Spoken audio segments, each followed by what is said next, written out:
Welcome to the Old-Fashioned Three. They've been around basketball from the Big Dipper to the Greek Freak, from Russell Celtics to Curry's Warriors, from Peach Baskets to Paolo Banchero. Here are Whitey Gleason, Phantom, and Jerry Reynolds. Yes, that was that cat, all right. If we had actual old fashions in front of us, we'd be raising them Yes.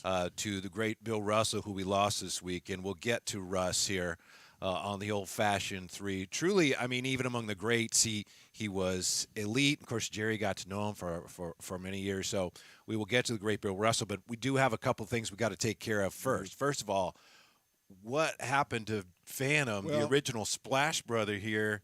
Your shirt's all wet, and I don't even know if that really shows. But believe me, it doesn't show that much. No, Stones gave me a bottle of water to relax with, and I tried opening it, and it just exploded. So thank you, Stones, for that. A bottle of like this water. Yeah, that water. It's really tough to open. Yeah, that looks good the way you did it. It's not carbonated or anything. Yeah, no, actually, okay. I can't really explain it then. It's just So it's a little bit of action, but I'm back. Good. I bounced back from that. I got checked out. I'm fine. Yeah, and so Jerry, I have to apologize to you because my wife said you have to apologize to Jerry. I've been giving Jerry a ride. If the first week we did this, his car was in the shop, and I was happy to give him a ride. And it's like, let's keep doing that. But my wife, Sheena, says, you got to apologize to Jerry because your car is so dirty. It is a little bit. I don't know if you've even noticed, but I do apologize for escorting you around here in a, kind of a dirty car. Well, your wife is obviously very nice and very observant. And did you notice that as well, Jerry? I really didn't notice the car being dirty. I couldn't see out the windows. I mean, my God. Okay, there you go. Yeah. It's like I just assumed maybe the windshield wipers didn't work, or he did not know how to. Actually, if he'd have splashed water on his windshield instead of you splashing it on yourself. Yes. So I should have gone out there and opened my water on his car. But he's Whitey, so we can't say anything about it, and still you get the ride. Yeah, so and that's what I'm saying. So you can't say too much. Yes, you're right. I was afraid he might just pull over and say, get your little. You gonna come over next week in the dirt right. mobile and pick me up again? Yeah, that's what my wife said. She said, "Poor Jerry has to drive around with you in that dirty car." And I said, "Well, he doesn't have to." Oh, yeah, right? Ooh, well, wow. I could have. Hey, it's only the second week. I could have driven like a mile and a half by myself, but it really does help me, riding with Whitey, even though I can't see out. But keeps your thoughts inside. I want you focusing. So we get a little cross communication, and then get ready for the show, Yeah, which is important because it's like things happen, like you whining like a little. Well, whining, I was fine. People brought it to my attention. Really pretty disgusting. It's because you can't look out the window and see the trees when you're driving over. You don't get on me. God, I thought he was going to cry. Did you? Yeah, I did. Yeah. Well, it's a good shirt. I mean, come on. Jesus Christ. When I got Wawa on my shirt. Okay, well, I didn't we're bring gonna be all right. I didn't point attention to it. You're the one who pointed it out. Yeah. I'm fine. I was going to say we're supposed to be the old-fashioned three, not the recent softies. Yeah. Well, I mean, yeah. I don't know what that means, but I'll wear it. Yeah. Boom. Literally. There you go. You saw Russell play. I saw Bill Russell play. I don't remember it. I remember him as an announcer and as a coach of like the Seattle Sonics and, of course, a coach of the Kings. I'm sure the TV was on, but I don't remember him playing. You saw him, and, of course, Jerry, you saw him and got to know him. What do you remember most about Bill Russell, the player? Well, what I remember most, obviously, is the defensive prowess and the way he approached the game. I was kind of always a Wilt Chamberlain guy, Chamberlain against Russell, and I never saw either of them play in person. But I was always a guy who I liked Chamberlain in that rivalry. But you still had to recognize. He got his ass kicked. I don't regularly. know. I don't know why. I mean, Wilt Chamberlain's larger than life. He's a legendary figure. So I mean, I fell into that. But so I always rooted for Chamberlain. And when he was on the Lakers, of course, I was rooting for the Lakers against the Celtics. But Bill Russell was that guy. I mean, if you're rooting against him, he's like the evil guy who's guarding the mountain. You can't get by him, and his teams always won. And if you weren't rooting for the guy who always wins, you really don't like the guy who always wins. So I was not a fan of Russell and the Celtics, while I respected what he could do. Yeah. Well, I of course I was a little bit that way too when he was a player before I got a chance to work with him and everything. But because I was a Jerry West, Oscar Robertson fan, they were my heroes. Yeah. And of course he was the guy that eliminated that squelched him all the time. Regularly, regularly squelched him all the time. But to your point about Wilt, I always remember him talking. Obviously, we visited a lot about that sort of thing. Right. And he said, "Oh yeah," I said. I really dominated Wilt. He said I held him to 37.6 points a game over his career. That's good against Wilt, yeah. But he said, obviously we won most of them, and that's what was all about, and that's the way he looked at it. But I mean, he never, never tried to say, boy, I could stop Wilt, because, but the one thing he did say, he said, well, he'd get his 38 on me like everybody, other teams, except that I played him straight up. So one-on-one, we said we never doubled him like every other team did, or give all the extra help. And if when you think about it, that's a factor right there. Yeah, trying to figure out how great he was and what kind of impact he had. If you look at the numbers, I don't think that's where you go with Russell, right? Because I don't think the numbers do him justice. That said, some of the numbers, what did he average? Better than 20 rebounds a game for his career, and he averaged he had a lot of assists. I didn't realize till I looked. Like 4 or 5 a game, Yeah. Because he was a consummate team player. I mean, he's probably the greatest teammate that ever lived, besides being the greatest winner who ever lived. Yeah, but Jerry told me a story yesterday about, of course, Jerry got to know Russ when they were on the Kings staff, and he has so many stories. And I know you've been making the rounds. You've been talking to a lot of members of the media about your time with Russ, but you told me a story yesterday about when Bill Russell actually decided he was going to show, was it Joe Klein and somebody, some post moves? And, it was Joe Klein and LaSalle Thompson were our centers at that time, and Russ kind of got a little frustrated. It's like, I'm going to spend a day here, and I'm going to really. I can't imagine why. Why would? Well, anyway, he did that, and then of course I was kind of helping with the drills and ball tossing, butt patting, the whole deal, and. So after the complete workout, and really it was just kind of remarkable to me. And I always remember, and I told Russ after the workout, I said, Russ, if you really want to help the team, you'd come back and play. Because he was like 56 or 7 then, and he was so much quicker. Really? And livelier. Wow. You just, like, it was one of those, like, come to Jesus moments for me, almost like, oh, wow, now I sort of get it. And I always say the other story that always struck me is when he was general manager and I was his head coach at the time, he had traded for Ralph Sampson. And Jim Peterson for Ralph Sampson. I mean, fans make too much of that because Ralph was done, but so was Jim. So and they basically made almost the same money. People kind of really. Oh yeah, it wasn't much difference, surprisingly. But anyway. Yeah, we were in his office, Bill's office, just visiting and chatting or whatever. And I've told this story many times, but here again is one of those memory things. He told Ralph, he said, Ralph, Ralph's 7'2". I think they called him 7'4", but he was 7'2". And he said, I want you to stand up and reach as high as you can. Well, okay. All Ralph right. did that. And then Bill stood right next to him and reached up and reached right over the top of him. Come on. And I said to myself, now I sort of get it. Some of that stuff's coming into focus. Yeah, what was he listed? 6'10", maybe? 6'10". Yeah. So I'm Samson, I'm like this, and then And Bill's like this, yeah. Well, I mean, it was higher. Yeah. But Yeah. his standing reach was more than Ralph's. Wow. And I always said, I mean, and that's the thing about height. You don't reach here again. I'm as really an expert in basketball, which of course I am. Okay, you are. Yeah, I've noticed over the years that you do not rebound with the top of your head. You rebound. I tried that. Although I've seen some King centers who actually have done that, and they popped it back in the hoop. I've seen a couple outfielders try to catch it on the top of their head too, but it doesn't work. It really doesn't work well. It's more with the hands extended, and there again that explains a lot, when you look at great rebounders combined with the quickness and just a quick length, and because it's not really a jumping expertise as much. But he as was a great high jumper too. He was he's 6'10" for his time. Yeah, he's 6'10", and I thought I was reading the other day that he jumped 6'10", basically high jump 6'10", which has got to be kind of like shooting your age in golf. That's an amazing thing. Yeah. So, what do you mean you thought were you reading it or you? I was reading it, but with me, I was opening water at the same time. I could have been doing a lot of different things. I thought I things. was reading. Yes, I thought. Well, I just want to check with Jerry. Maybe I was wrong. Okay. So 6'10", he jumped 6'10". So obviously he had leaping ability as well as of course. everything. He was a great athlete. I mean, his leg speed and quickness, like I say, for his time, and no question. That the timing and all that was there.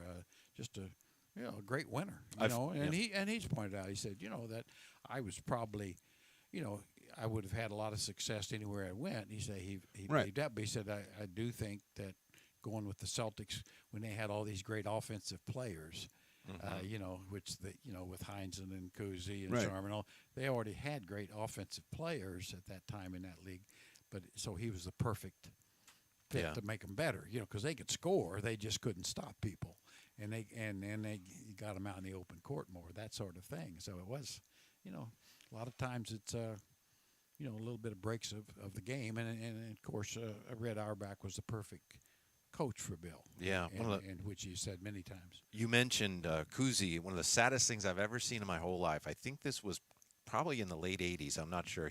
Cousy was on ESPN, and maybe it was a documentary about him or an interview show, and he was talking about the things Bill Russell went through in Boston as a black man, Right. and the way he was treated. And Cousy was saying, looking back, I think there's probably more I could have done to help him with that. And he broke down in tears, and he just started sobbing.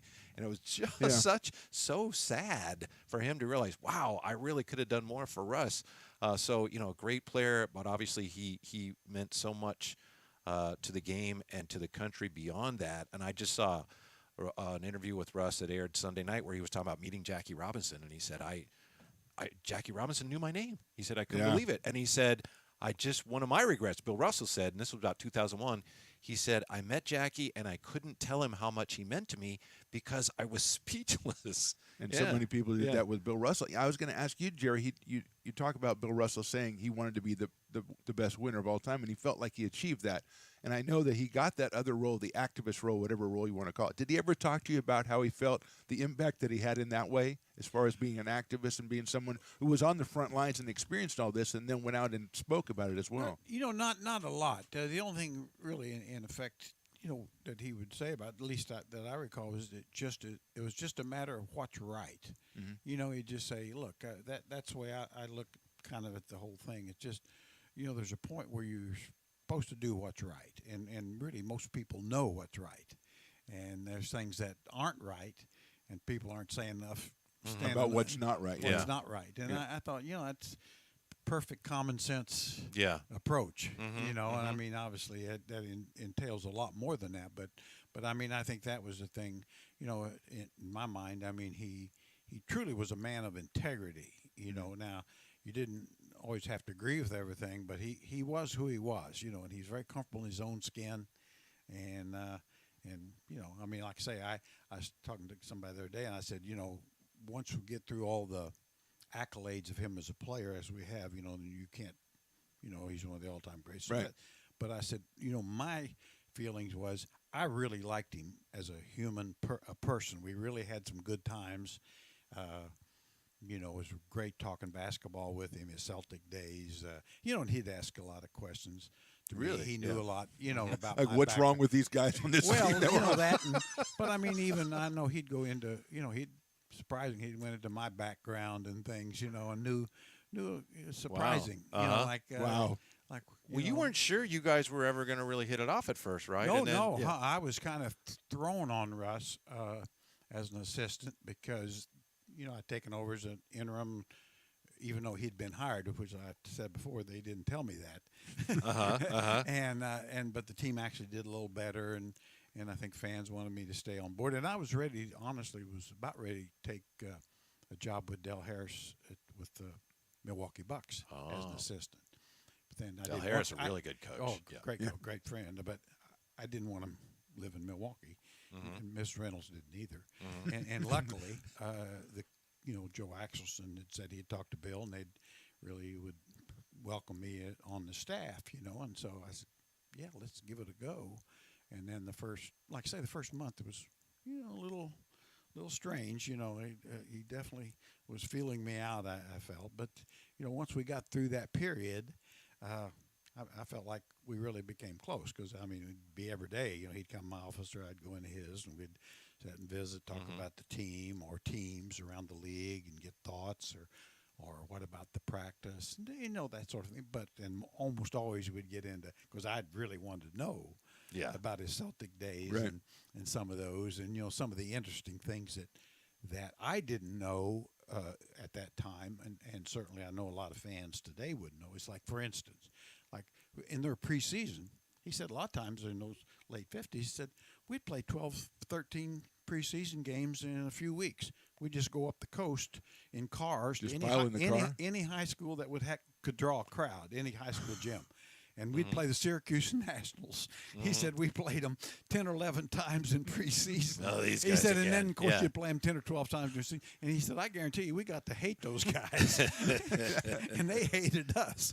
Yeah. And it got pretty tense. But, it's the kind of thing you don't think about, where the league was at that time, to where, if you can draw 1,000 people, we'll give you a game. Uh-huh. And, because they just the league didn't draw well at all at that time, except for maybe playoffs or finals. Well, to that point about how the league drew, there's a story, and this seems like, if you're familiar at all with the Kings and their history, this seems like, oh, yeah, this would be the Kings, who were then the Rochester Royals, and they had the first pick. And Okay. Walter Brown owned the Celtics and also owned the Ice Capades. And Red Auerbach apparently told the story that the owners of the Rochester Royals said, no, that's not true. But Red Auerbach said, we told them, look, we'll give you, if you pass on Russell, we'll give you more Ice Capade dates. Yeah. And doesn't that seem like, well, that'd be that franchise? I don't know if that's true, but No, Red I think- Auerbach told us. No, story. I understand that was. Yeah, really? I mean, that I mean, but financially things. Yeah. Well, it goes back to Ice even- Capades outdrew the Yeah. NBA. For sure. Yeah, well, absolutely. The NBA was formed as something to help fill the building for the hockey. Because hockey was the number one sport at that time in those arenas, so they were looking for something to kind of fill in the gaps. So, that was always interesting to me. It's like with the Bruins were a far bigger deal than than the Celtics until probably the middle 70s. The Cowens Havlicek days. Yeah. Did you have Russell going 1 in your mock draft at that time? At that time, Yeah. I had him. I got together. Yeah, he was head and shoulders above anybody else. Yeah. But that's the thing. It's not everybody saw that. I mean, reading back at the time, you can talk about how Auerbach saw it, and you were talking about it before, but not everybody saw that. Not everybody could project Bill Russell into being what Bill Russell was, and that's what's interesting is you miss on Bill Russell. That's a pretty big. But But big then step. you also had the Hawks at the second pick, and then Yeah. there's a lot of people say they didn't want to pick a black player Right. there. They went. Yeah. They got Yeah, they got so it Cliff was it. Hagan, and they got somebody else. They got Ed McCauley. Ed McCauley and Cliff Hagan, I think. I think that in Right. and of course they they were a really good team, but Ed McCauley is not Bill No, Russell. he's not Bill Right, Russell. right. But Was again, the they draft didn't know on? that then. Yeah, was the draft televised back then, Jared? The NBA draft? There wasn't hardly any games televised back then. That's well, the thing. Yeah, there weren't. Well, like I was talking, I mean, I started following basketball, as soon as a kid. I always say the first basketball game I ever saw was the game that the movie Hoosiers was made Oh, about. really? The very first one, because Dad had just gotten a TV about a week before, 1954. Yeah. And it was Milan, Indiana, Uh-huh. and playing Chris Pasatics. Wait a minute, no. It was at Oscar Robertson's school. No, Muncie Central. Excuse Muncie, me, okay. Muncie Central. I was going to say. I thought it was. I knew you knew it. You were scouting. Oscar Yeah. and them come the next Yeah. 2 years as Uh-huh. a junior and one. But anyway, they'd beaten Christmas Addicts on the way to the final four. But anyway, that was the Bobby Plump made Wow. a shot 32-30 to beat Muncie Central, whose leading scorer was a junior named Gene Flowers, who became my high school coach. There you go. Really? And I how went big to- was the screen in there? 8 inches. I don't know. It wasn't. I suppose it's probably 30 inches in those days. But but you had 3 channels. And, Well, yeah, of course. And you I always did, yeah. remember my dad. Yeah. I mean, And it's you had those to things turn the where dial. I didn't. He said, son, come here. You need to watch this. This is something going on here. Really? Yeah. Nicely done. Because it's Uh-huh. like, which was of course very historical, and a lot of people today don't really quite understand. It's like in Indiana at that time was an open class, so all schools played in the state tournament. And Milan had 120 enrollment. Muncie Central was 2,400, and they. And I Yeah, say so that just was one what, tournament, and that's yeah. what made the tournament. I mean, educators got involved in the early '80s and made a bunch of classes like most states, and now it's, it's like, the Larry Birds or the Don Boozies from little high schools really. If I'm not don't mistaken- get to play it Right. against Yeah. the very Not best. the big Yeah. guys, no. If I'm not mistaken, John Wooden, who's from Indiana, right? or was from- Martinsville, Indiana. Yeah, and he had said the NCAA tournament should be like that. You should let everybody in. They'd never do that, but I always thought that was an interesting concept. Yeah, I think it'd create a lot. Because in those days, for a lot of people that cared not a bit about Indiana basketball. You'll be surprised out there. But let me tell you something. We're huge in Indiana. You're going to hear it anyway. We're huge in the Midwest. We are huge because of you, By the way, obviously. he holds the record baseball at his high school career batting average. The Indiana State high school baseball record for batting average. What'd you hit? Not state, just my high school. Okay, so the high school just record. not state, just it his was high school. I started 5 years on the high school baseball. I played in 8th grade too. In small high schools, they'd give dispensation, and I wouldn't. So I started at second base when I was in 8th grade. But anyway, my high school, at least what I was told, this was 10 years ago, that I still had the all-time hitting record for the high school, 448 for 4 years. 448. 448 for a career? Yeah. Oh Yeah. my gosh! Why aren't we reading about you in the MLB? Well, I can tell you why. You played pretty about- simple, really. Yeah, in Indiana, you played about 15 high school baseball games Yeah. because of weather. And probably the best high school player in the state would be equivalent to the 38th best in the Sacramento area. Okay, well, okay, so you're not, the So- depth wasn't there, is so, what yeah, you're well, saying. I didn't yeah, know okay, that. I didn't yeah. care. Well, you don't because- care. 448's 448. Yeah, Well, absolutely. I didn't care about that. I was just wanted to say, well, something to do till basketball starts. Yeah.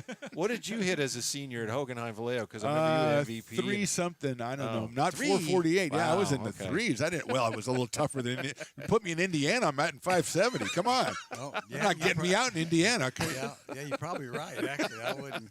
No, I have no illusions there. Wow. Yeah, That's impressive. yeah. Can we ask you, everyone compares players this year or that year, and that's one of the things that we try to do on this show. Yeah. And I'm reluctant to do it with Russell because I know how I feel about Russell, and I know, his legacy is like there's just no one that matches it.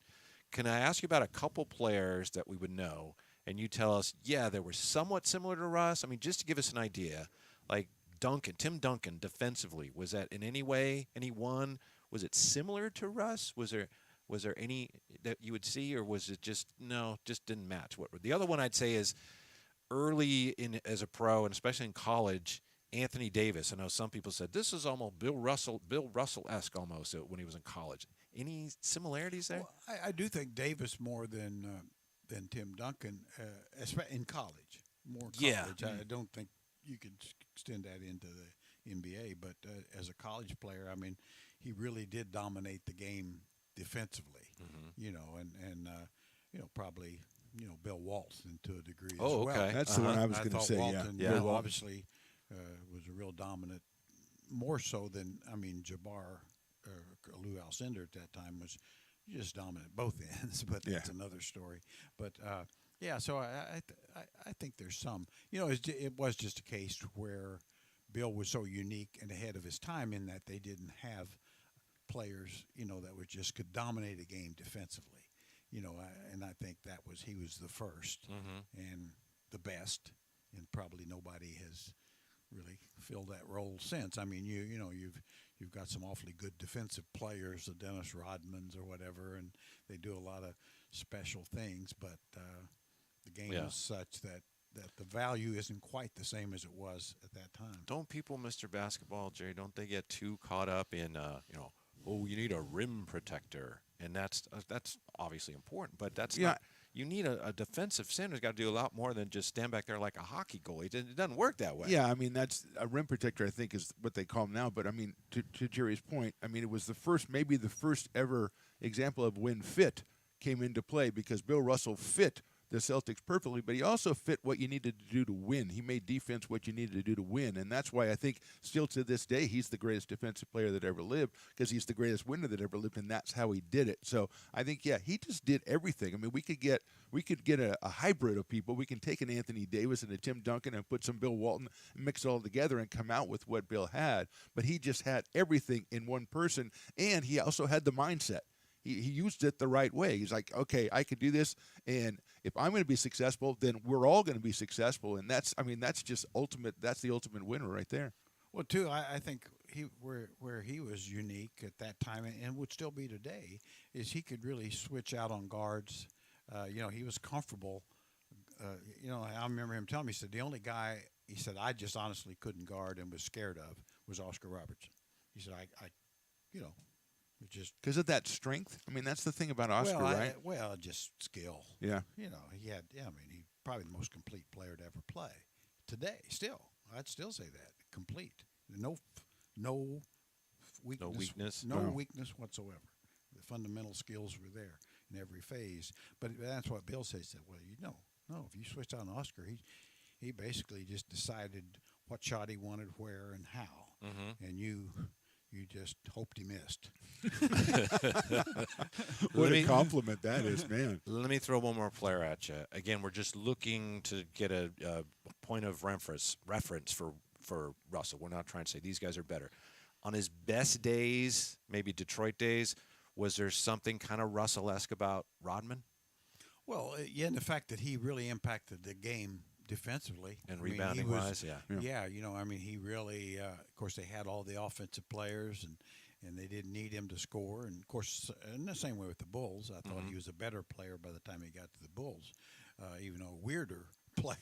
Yeah, sometimes that goes hand in hand. You never know. Yeah, definitely a weirder player, but he could, obviously could guard just about every position except point guard probably, and he would have done okay on a lot of point guards. So defensively he was great, and of course rebounding was great, and allowed the Bulls to go small.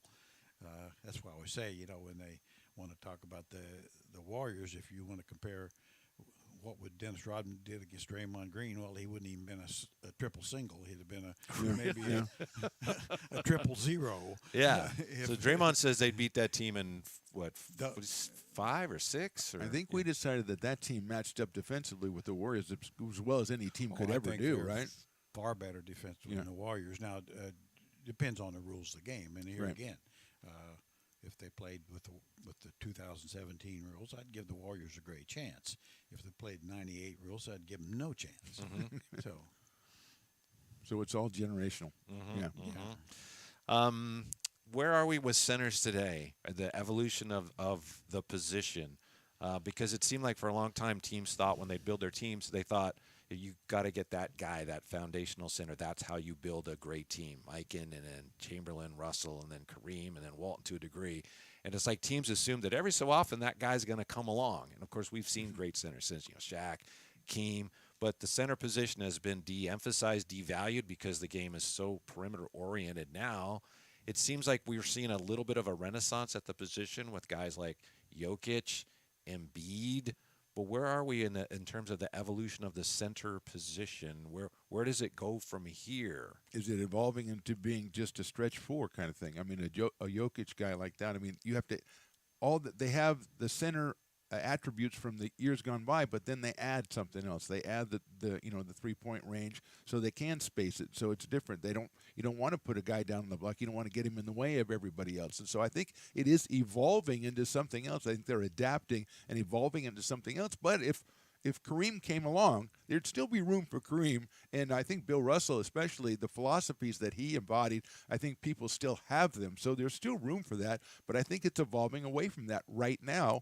And it partially due, obviously, to Curry and the Warriors and the three-point shots. That's why, Jerry, I wanted really desperately to see the Suns and the Warriors in a series this year, because the Suns had the size, they had a lot of size, and the Warriors have always been able to take your bigs off the floor. I know the Suns were very confident. We didn't see it, but that would have been a real clash of philosophies and styles. Yeah, it would have. I mean, I would have liked to have seen that, too. Obviously, we didn't get to do that. But, the center position is different now. And, I mean, I think a center has to be – he can't be just a rim protector. I mean, and certainly Bill wasn't just that, or Wilt wasn't just that. They were, when you talk about the greats, they could do more. Yeah. I mean, Wilt led the league in assists one year, for God's sakes. So tells you a lot. But I mean, I do think you look at the. Like Rudy Gobert, he's considered the top defense. I don't believe that he is, but that's just, that's because he blocks shots, right? Yeah. So people say, "Oh, look He's at that, the rim great protector you defender." want. Yeah, and he does. He does protect the rim. I've always said he is a great defender, 5 foot around the basket. Right. The other 94 feet, he's not very good. Right. And so that's why, to me, a Marcus Smart or someone, Right. Draymond Green, guys like that can defend all over the floor are much better defenders. And I know that the basket's the most important part of it, but But if you're good enough defensively, they don't get there, and that's where, Right. like I say, that's Exactly. where the Warriors are good. And I've said with the Kings, being they don't have a rim protector. Well, knowing that you don't, then if you pressure the ball, pick it up sooner, overplay the wings, maybe it doesn't get there. Now, if you want to let everybody drive straight to the basket, yeah, that's a problem. That's when you need the rim protector. That If you're you letting need- everybody Yeah. get to your rim. Yes, You need absolutely. You need Bill Russell on that wall. Yeah. That's there's a period this year where the Warriors, they really fell apart defensively. It was about time Draymond got hurt. They figured it out, but they were just getting killed at the point of attack. And not to get too involved in the X and O's, which, of course, we have no idea compared to Jerry about this stuff. But I think that's the most underappreciated aspect of defense. People don't understand, I don't think, the importance of pressure on the basketball. If you can get pressure on the basketball, you can throw, and Boston is so good at that last year, you can throw a team's whole offense out of whack. If you don't and you're getting beaten off the dribble, you really have no chance to stop the other team. No, and I think, too, with here again, the rules of the game, and we saw in the playoffs, officials, the more physical a game gets, the more they let go because you can't call everything. Yeah, all of a sudden they're That was getting Chuck by- Daly, right? Yeah. We're going to foul him, and the guy can't call them all. Yeah, can't call them all. Yeah. And they'll find. And I thought, the playoffs to me this year really reminded me of playoffs in the '80s almost. Where I the bet you game- like that, huh? And I loved it Yeah. because baskets were earned. And now, players obviously today have some advantages. They carry the ball and things, Yes. and of course they need to. The rules have been tailored to do what they want. Yeah, It's for the yeah, offense. for Yes, the offense. Yes. But That's your pet peeve, right? Is Yeah. that- Well, Jerry and I have the same thing. The old hesitation dribble or whatever yeah, that's called. Yeah, the only thing to me is like okay, if you're not going to call it, then take it off. Don't have it as a rule. You're right. Don't say you can't have an interrupted dribble when you clearly have interrupted dribbles. Mm-hmm. Just to always say that and dislodging defenders on the post. Yeah. It's like if you're 4'10" and 80 pounds, if you're there first, accordingly to the rules, you're allowed that position. They can't knock you off there. Mm-hmm. But clearly they do. They will. Yeah. And Shaq made a career of that, dislodging defenders. And it's like, well, that's a foul. Every time you do it, it's still a foul. But if you do it 100 times, then they say, we'll let it go. And, basically, Shaq is allowed to knock Scott Pollard around like a rag doll. Right. Okay, so now we know.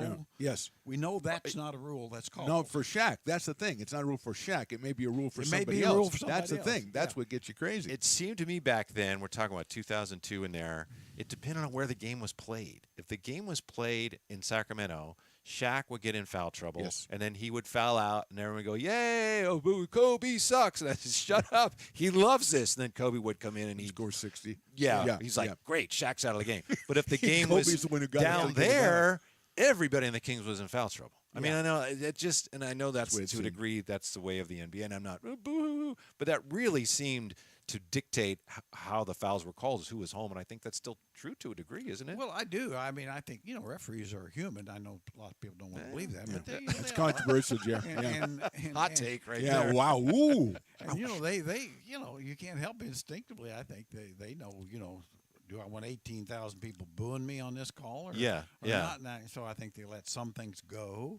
It's just human nature to kind of let it, so the home team instinctively has an advantage, and of course it shows in home team records.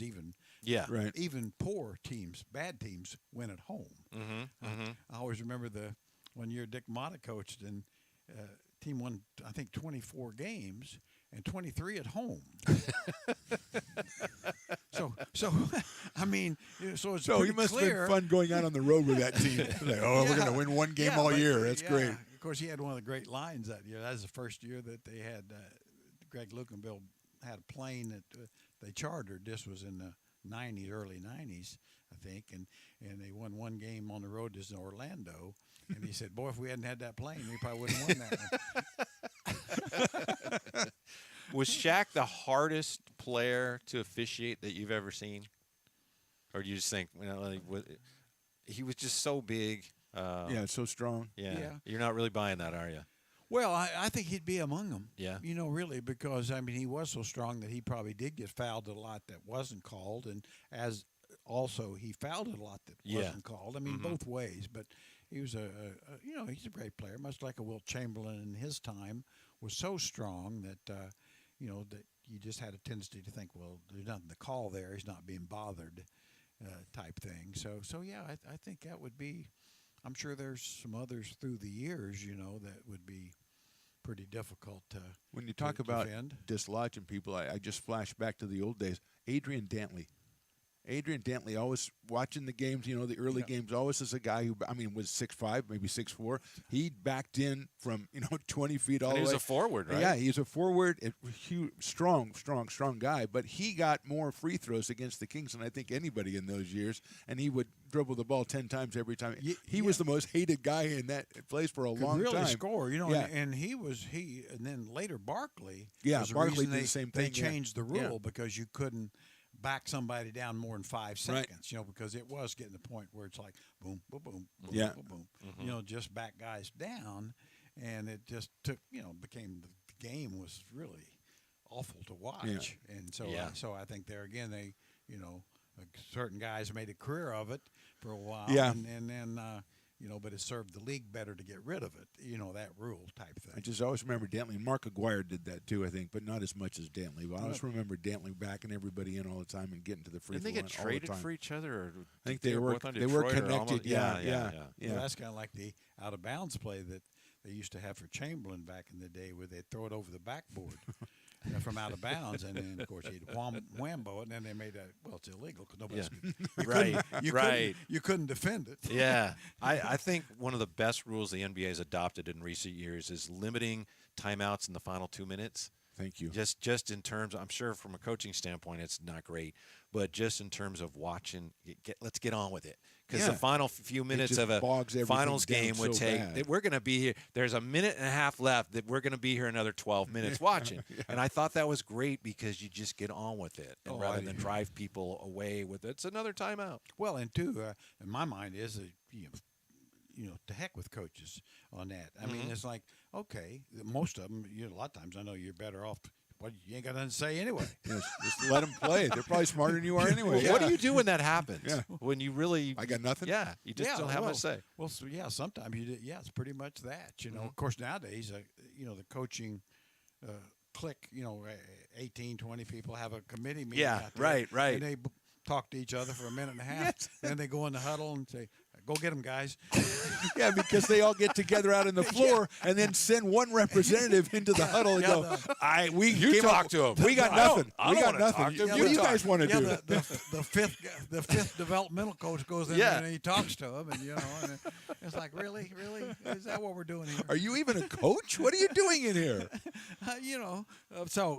But I can say, I think quite honestly, I know it's about advertising and stuff, but if you had very few timeouts, most coaches, it's the same for everybody.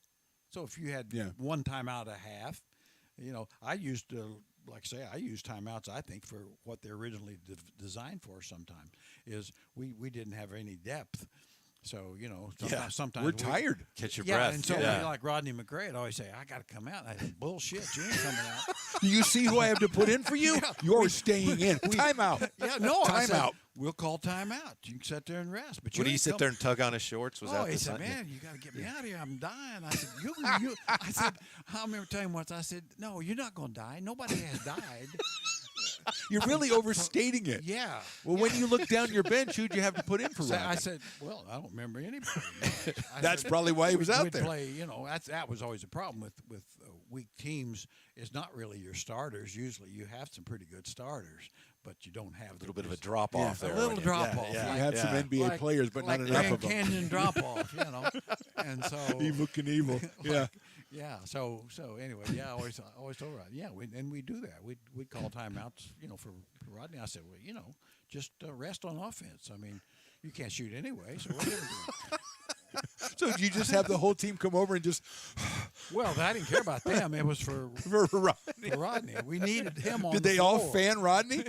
Well, they knew. I mean, how he was, our best all-around player at that time, and so you really just needed him out there to have a chance. You did, yeah. I did, yeah. And he didn't, but he wasn't getting paid. You want to take me out of here, coach? No, I need to win. How common is it for players, typical NBA game, they don't even listen to the coach. I mean, sometimes you watch a game on TV or you're there, and there's a number of guys that aren't, especially guys that aren't in a game. They have no idea what the coach is saying. But how common is it for you watch a game and say those guys don't even know what the coach is saying? I think it's more common now than ever. Really? I really do. I think if you go back and look through older times, Right. that we're in the 70s, 80s, 90s, whatever. I think the huddle seemed to be at least faking listening, and I'd tell guys that too. I said, I know you're probably not going to pay close attention, but fake it. Yeah, We're on TV. and of course, I'd always say too. That goes back to college days. If something important I needed to say in a huddle, I'd say it twice. Because I just assumed it's like your young kids. They ain't gonna pay, they'll miss it the first time. Right. Yeah.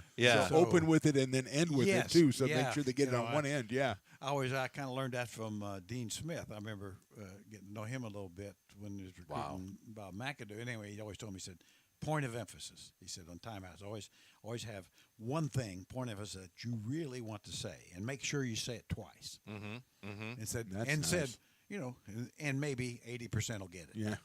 And have Michael Jordan on your bench. That always helps too. And of course, he didn't have to get it. Yeah. We will fan him. He gets the Rodney McRae treatment. Speaking of coaching, and we were talking about the great Bill Russell, of course, and I neglected to mention the shirt that you brought in today. Yeah. Oh my gosh. Yeah. Can we? This is tremendous. Back to basics. The 3 R's: Reynolds, Russell, and Reed. The 3 R's, baby. You made a T-shirt with Bill freaking Russell and the great Willis Reed, and you're first. And he looks good. Yeah, I mean, look at this guy. And as you know, Bill's 6'10", Willis was 6'9", and obviously I'm about 6'6". At least, yeah, you got to be. Yes, I'm about 6'6", and so anyway, that was. And you're the one spinning the ball. Yeah, on the that's a finger. good point. Yeah, that was because Bill's a defensive player. He's not going to be spinning the ball. I think they thought they'd sell a lot of them. I don't know if they did. But anyway. I don't remember him, but I would have bought one. But I have one other shirt besides that one. I have the original, and I've told this story before. But I got the original sent to me. It was made, I think, in Salem, Indiana. Believe it or not. And the guy running the T-shirt factory or whatever it was at that time was Mark Bird, Larry's oldest brother. There you go. There you go. Come on. He says it's true. I don't know. I don't believe it. And so he sent that to me, and he said, you ought to have the first one. And so I'd played a little bit with Mark, and he's quite a bit older than Larry, and all. But so I thought, talk about irony. Yeah. There you go. Well, so did they sold those, or was that like a promotional giveaway? They sold them. I don't know how many. They might have sold 5. And you got a really healthy cut of it, right? Yeah. I'm waiting for my check. Somebody said it's in the mail. In the mail, yeah. I love your tie that you're wearing, red striped tie. From 87 or whatever it is. It's in the mail. No, that is a good point. Come think of it, I didn't get a dime from me. Oh man! Oh jeez. Wow. Well, maybe that reflects sales, though. Yeah. I mean, I don't want to get negative or anything. But. I mean, if they sold one, that'd be something, wouldn't it? You were a season ticket holder, and you don't recall. I don't recall that. Yeah. What year did that come out, Jared? I think about 87. Yeah, I went to every game. I don't remember seeing those around. Well, you cheapie. Well, you didn't go into the team store, did you? I never did. No. That's so great. I never left my Want seat. somebody to give you something. No, I said, come on, I'm a season ticket holder. Where's my shirt? I mean, basketball is your life to a degree, and you knew Larry Bird, your hometown, and then you got to work with Bill Russell and Willis Reed. And that was incredible. Yeah. Oh, it was. I mean, I was just. And you got along with both of them, right? They're both. Oh, great men. I mean, Willis just salt of the earth guy, hard working. You could, obviously great player, and just the best. And he left late in that first year to take a head job with the New Jersey Nets. At that time, they were New Jersey. Which didn't work out too well for him. Did not work out too well, no. But it's one of those teams that he wasn't going to win with, and he kind of knew that. But they paid him a lot more than as an assistant. Probably, yeah. So, Did you ever give him a bad time about, coming out of the locker room, making 2 shots, and then going back to the bench and getting all the acclaim and everything? I never did. Maybe a good idea that you didn't. Yeah. Well, I think, and I've heard Willis, I think he knows the irony there as well. Is that, I got all the credit for. That's Game 7, 60. Yeah. 70. 70, Yeah, I think. Game 7, yeah. Yeah. And Walt Frazier goes off. And Walt Frazier was 36 great. and 18, yeah. And really outplayed Jerry West, and he was the guy. And Dave DeBuscher, What a team! Guarded Chamberlain and had a 16 points, 16, 18 rebounds type thing. 6'6" guy. So, but anyway, yeah. No, Willis. But he didn't make himself. No. And that's not. And that's one thing about Willis. There's not a more humble man you'll ever find than Willis Reed. And so that was, it's just like, hey, I wanted to be out there for my teammates, and I did what I could. It wasn't much. He won as many championships as Wilt Chamberlain. Yeah, right. Too. Yeah, and that's a team that doesn't get talked about. I mean, we talk about the Lakers, Celtics, even Philadelphia, but the 70-73 Knicks. I mean, the way the five of them all blended together. Beautiful basket. Yeah, they were amazing. Yeah, the 5-man game, the ball moved. They were ahead of their time. At that, and beautiful basketball. And they got Earl Monroe and Walt Frazier, and they were like, okay, everybody, we'll make it work. Everybody said, how will they play together? And of course, they worked out great because Earl was really, besides a great player, but very smart and really adjusted to playing off the ball, which a lot of the ball dominant guys can't. But he did. Walt Frazier was so good. I got a comp for you. It's one of the things we do here. So you can go ahead, smite me down if you want. You're Mr. Basketball. When I watched, I saw Earl the Pearl. Jesus, they used to call him. It was Earl Pearl, we call it in the media call him. And I remember the way he played. And there's a player playing now who, when he's really playing well, it reminds me of Earl Monroe. Maybe I'm wrong, but Kyrie Irving. I'm not saying he's as good as Earl Monroe, but there's some of his quickness, the way he moves. The way he handles the ball. Yeah, his handles, I think, definitely do, because Earl did all the spins and everything, but to do that, you have to be able to have incredible ball control. And I think Kyrie Irving, I know Steph Curry gets a lot of credit and should. I think Kyrie Irving might be the best ball handler in the league right now, and I can definitely see that part of it. I mean, it's a little different because Earl Monroe was 50 years ago, and the flair of 50 years ago doesn't seem as much flair now. But, yeah, I can definitely see that comparison. Anything? Not pretty good. And, okay. Earl was the first guy with the spin dribble. Yeah. And there was a lot of controversy. Oh, he's carrying the ball.